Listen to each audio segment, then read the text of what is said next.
Hi, I'm Grady Collane in the CapeCod.com News Center, and welcome to Sunday Journal. I'm joined today by a special guest who's going to be conducting a special show with the Cape Symphony soon. Do you mind introducing yourself for our listeners? Well, hello. I'm Francisco Noya, and as you mentioned, I would be guest conductor for the Cape Symphony about a week and a couple of days from today. Yeah, it's very exciting. Of course, it is a special time. It's spring, so you're getting that lovely welcoming essentially for the show with all the rain we've been seeing as of late. And no, it's officially spring, but it's not really spring No, yet. not on Cape Cod. No. But you are very familiar with that already. You are Sure. a local gentleman, as we've already been discussing a little bit Yes. off the microphone before. But before we dive into all that, do you mind just giving us the quick overview of what this show is that's coming up, a little bit about what you're excited for, and Sure. your I fingerprints would on love it? to. It's a wonderful program of great music with the Cape Symphony. It will be a Saturday at 7:30 p.m. and Sunday at 3 p.m. And the program is, like I said before, delightful. We start with a piece called Old Wine in New Bottles by Gordon Jacobs, British composer, uh, featuring the woodwind section of the Cape Symphony. So it will be a great opportunity for our audiences to realize what a fine woodwind section we have in the orchestra. And then we have a piece that I'm really looking forward to performing, which is the Concerto for Two Pianos and Orchestra by Francis Poulenc. It's not Concerto for Piano and Orchestra, it's Concerto for Two Pianos. So there's going to be some wonderful noise happening in the auditorium. And we are fortunate to have the Norton sisters, who, as the name says, they are two fantastic pianists. They're not only sisters, they're twins. So Really? it will be a wonderful opportunity for us to hear two minds working as one, guided, of course, by the music of Francis Poulenc, which is a wonderful concerto, very French, very delightful. And after the intermission, then we will be performing the Bartók Concerto for Orchestra by Bela Bartók, Hungarian composer, piece written in 1944, and it's one of the great masterpieces of the 20th century. I can't wait for this music to happen. Excellent. Were you involved in? Was this something that you kind of worked out with the symphony of what this pieces would be, or No, this program came to me already as a fait accompli. So, but I'm very happy with all the selections. So it's Sure. great. I assume you wouldn't have agreed to come on if it wasn't something agreeable. Absolutely. to- Well, it's a program that there is no way that you can let this one go. It's wonderful as our audiences, and you will realize as well because you're coming to the concert or else. I've been threatened here on the There you radio go. by Right. Mr. Noya. No, That it will is be a lovely. pleasure to see you in the concert.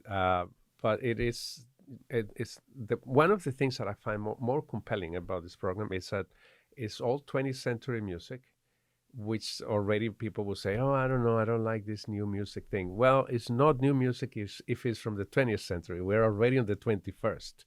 But it is music that is very compelling, and it is a direct appeal to the audience, very emotional, as you will find out when you come to the concert. So, can you tell us a little bit more about your experiences with Cape Symphony? Have you been involved in the community before? Or I first did a time? concert with the Cape Symphony many years ago, and I have to go back into the records to see what year exactly was. But it was a pops concert. I remember it was a wonderful experience. But this is different. This is, of course, after so many years, it's a different incarnation of the orchestra. The orchestra is in a wonderful place right now, musically and artistically. And this is part of a master series program, so it's a more, how should we say, hardcore repertoire. Yeah, it's very interesting. I'm excited with the concept of showing off a little bit more of the woodwind section. Of course, I'm a bit biased as a former violinist before, and Oh, there very is no such a interesting thing to- as former. You are a violinist. I am. It's like the bike. As soon as I There get it you out, go. and- Right, but you don't have to pedal for the violin. There's no pedaling. there's no Okay. no, just a lot of rosin, as I've known. Very sticky. Right, a lot of rosin, right. So let me make a little side comment here. Yes, the Jacobs piece, the Old Wine in New Bottles features the woodwind section by itself.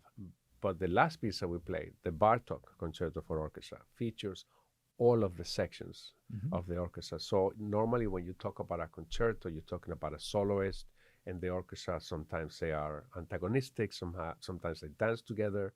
But this is a different thing because this is a concerto written for the whole ensemble. So at different points, each section of the orchestra has as we say, a chance to shine, right? So it's a wonderful piece in that way, that it gives absolutely the whole ensemble an opportunity to show off. Mm-hmm. Now, Mr. Noya, do you mind talking a little bit more about yourself, essentially? Where do Only you if you live stop now? calling me Mr. Noya and call me Francisco. Francisco. All There right, you go. we're on first-term basis. I like Of this. course we are, right? Well, just a little bit more about yourself. How did you get Mhm. involved in music? Where are you now in the community? Right. Well, I started playing the piano forced by my mother, of course, like we all are. At an early age, I was about 6 or 7, I think 7, when I started taking piano lessons. And then, I've been playing the piano all my life. Went to the conservatory in Venezuela. I was born in Caracas, Venezuela. And then I came to the United States and did my bachelor's degree in composition and master's degree in conducting from Boston University, both from BU. And I've been here since ever 1979. I moved to Boston. Mm-hmm. So 40 Okay. 45 years already. Yeah, you've had a lot of Yeah. experience here in the Cape and Islands region and the Boston region as well. Correct. You said currently you live on Nantucket I right live now? in Nantucket. Yes, I love it there. Wonderful. That is Yeah. great to hear. But I know we actually are trying to make sure we coordinate this well because you're going to have to catch the ferry before the end I of the day. do. I don't feel like swimming today. With all this rain, I will get wet. that is always a concern when it's raining and you have to swim to Yes. Nantucket. Well, the tides, you have to read the tide charts if you want to swim across. 'Cause It's such a pain to I have know. to catch all No, I those have information. time to catch the ferry today. Yeah, we're good. We're good. Wonderful. So as well, what you're obviously taking a very a lead approach when it comes to your music career, being upfront. Is that something that you had sought out, something that felt was the right place for you, or did you just find yourself kind of in this role? I think I found myself there. I started playing the cello. I used to play the cello as well. Former cellist, as you say, former violinist, former cellist. And I used to play the cello, and I was one of the first members of the National Youth Symphony in Venezuela when it all started. And that's what brought me into the world of orchestras. Because I was going to the conservatory studying piano and composition. But the cello then became part of what I was doing. And then I began conducting within the same ensemble. And here we are. The rest is history. Yeah, it sure is. Yeah. So it's very interesting that you mentioned we've had a lot of guest conductors that have come through, talked about their experiences, but I've always been wanting to ask a little bit more about the creative side of things. From have you done compositions yourself? Have you composed Yes. music? That was my major in school. And Sure. I've been also involved. I've been involved a lot with electronic music. Really? Yes. Very interesting. So what do you mean, like synthesized like orchestral pieces, or both? I've done a lot of actually performances with orchestra and electronics. wow, as well. I'd love to know more about Oh that. yeah, sure. One of my brothers also is a very fine composer in the electronic music world. My son also produces a lot of music on his own. He's a DJ, but he writes his own material. So it kind of runs in the family. So it seems that's very interesting, though. Do you bounce ideas off each other when you meet up? As a or- matter of fact, I have done some collaborations with my brother, and he will be coming soon to visit, and we're going to finish up a project that we started during the pandemic. Really? Yeah. Oh, that's very interesting. Is there going to be an album available for listening online? or- Certainly hope so. So Yeah. I would love to learn more. If that's going to Sure be coming thing. through soon, then definitely we'll have you back on to talk about that. Absolutely. So- We'll do a special release here on the station. Yeah. It'd be greatly appreciated. I'll have my people call Yes. your people. And we'll- Absolutely. there we go. In the performances, though, in the live scene, what do you think is the role of more synthesized music, digital music in general for live concerts? How does that play? Okay, into so you? it depends on who you ask. Uh-huh. The way I look at it is the possibility of adding electronic instruments to the orchestra is not something new. It's something that has been going on since early mid 20th century. But we are now at a point that the technology has advanced so much that it would not be strange to have, like we have, woodwinds. Again, talking about woodwinds, you have 2 flutes, 2 clarinets, 2 oboes, 2 bassoons, and then you have French horns and trumpets and a laptop. Right, so that already expands enormously the possibilities of the orchestra. Like, for example, right now we have this electronic ambience going on. That we do. Can you hear it? I can. Right. It seems to be permanently with me as of late. But yeah, we're Right. surrounded by technology, so it's less Right. surprising And to that have technology can manifest itself like a synthesizers or laptops or a vacuum cleaner. that. Could be, for example. That Do you it know could that be. there is such a thing as a concerto for vacuum cleaner and orchestra? I did not know that. Yes, it's actually called a concerto for Hoover and orchestra. Specifically, I wonder if they have to pay for the Yes. trademark on that. You can front. actually look it up. I'm not kidding you. It's very interesting. After we get off microphone, I will definitely check that out. You will be highly amused. But is so do you when it comes to so can make the orchestra sound a bit fuller? Is the role of digital music to try and emulate other instruments You perfectly, can, or that's a great point. You can do either. There are composers that incorporate like synthesizers, let's say, Mhm. as you say, to enhance the sound of a particular section or to add, but you can also create completely different instruments. Mm. So the same way, I give you an example. In 1814, Okay. Beethoven writes his Eighth Symphony. All right, double woodwinds, which means two flutes, two clarinets, two oboes, two bassoons, two trumpets, two French horns, timpani, and strings. All right. Fast forward 100 years, Richard Strauss in 1914 composes the Alpine Symphony. Mhm. 4 flutes, 3 oboes, English horn, 3 bassoons, contra. It's a huge orchestra, including organ, wind machine, harps, an extra amount of percussion. I don't remember how many horns. So it's the 6 horns that you have in the orchestra plus another 10 horns playing off stage. It's a huge orchestra. So it has expanded not only the number of instruments, but the number of colors that you can produce within the orchestra. And it has gone up 2 octaves higher and an octave and a half, 2 octaves lower than Beethoven could. So it's expanding the range and the colors of the orchestra. 2014, you have all of that plus electronics. So it's infinite amount of possibilities. Hmm. Now we're talking about this from a very positive light, but I remember there was it seemed to be a bit of a it seemed contentious to be using digital music for a little bit of for a while, especially with auto tune. People thinking it's a little bit more disingenuous, maybe. But I'm assuming you don't have that You want me take to at give all. you the bad news? Oh, what is it? Auto-tune doesn't tune. It doesn't tune. I mean, That's if you talk to people that have, how should we say, that have trained their ears to make a living with them, auto-tune sounds absolutely out of tune because it doesn't, auto-tune, what it does is it finds a mean between 2 or more pitches. So it generates a pitch that is not in tune with anything. Oh, I see. Right. Okay. So to me, the impression that auto-tune gives me, and I'm making a very gross generalization, of course, but you know, when you eat a salad and you get a little bit of something stuck in your teeth, that's what pitch sounds like to me when it's in auto-tune. Okay, so you've But got that's to me. have it to begin with. Like if you're gonna, these are all tools that are meant to. Yeah. enhance I mean, you something, can use it, of course. You can use auto-tune We as a can't tool rely for on something. I wouldn't. that would spinach all over your teeth. Right. Is what you end Exactly. up with.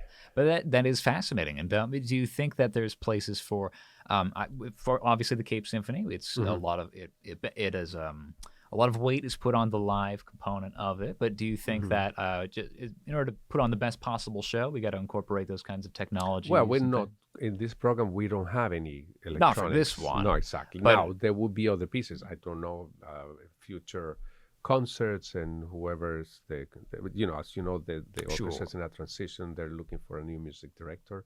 Whoever the new music director will be, he or she will decide what kind of programming they will do. And if the next person is interested in this kind of sound world, they will incorporate these instruments. You might also find somebody who's a little bit more conservative, let's say, or more attuned to the old standards, and they don't want to incorporate electronics. It doesn't have to be that every concert will have this.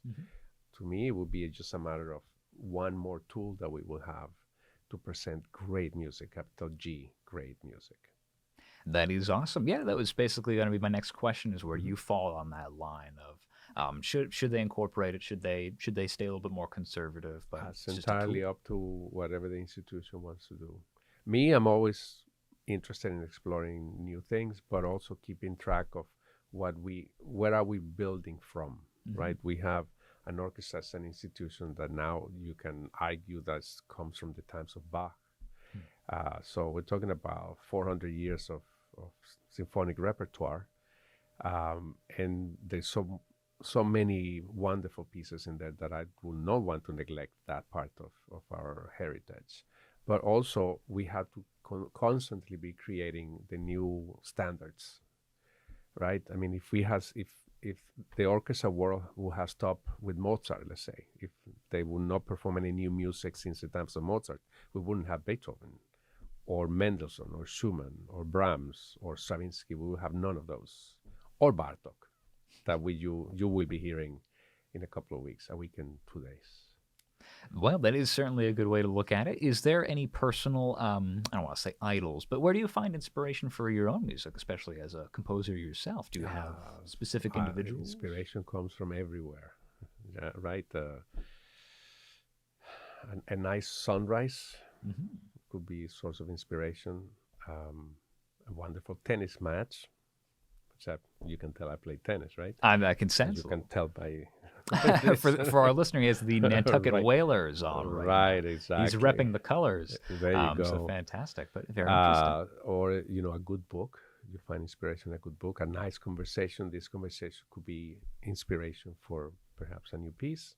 Maybe you are going to write a new piece.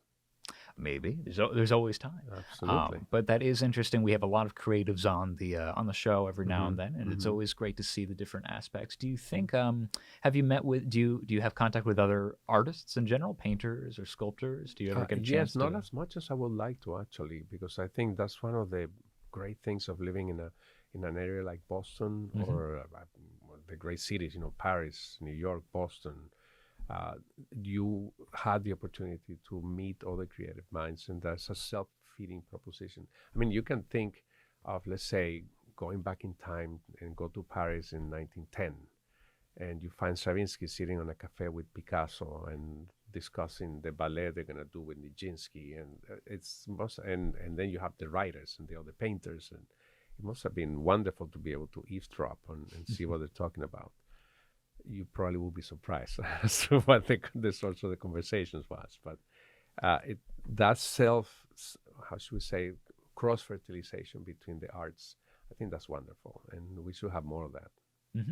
Yeah, I wondered if in my various studies in college, it was always interesting to notice how many historical figures that you would think of as in disparate locations or even timelines. No, it turns out they all hung out together. Oh, yeah, yes. Murray Shelley and whatnot, talking with well, other even if they authors. were not sitting across the table from each other, they kept in touch. I mean, there is a very compelling correspondence between composers and painters and choreographers.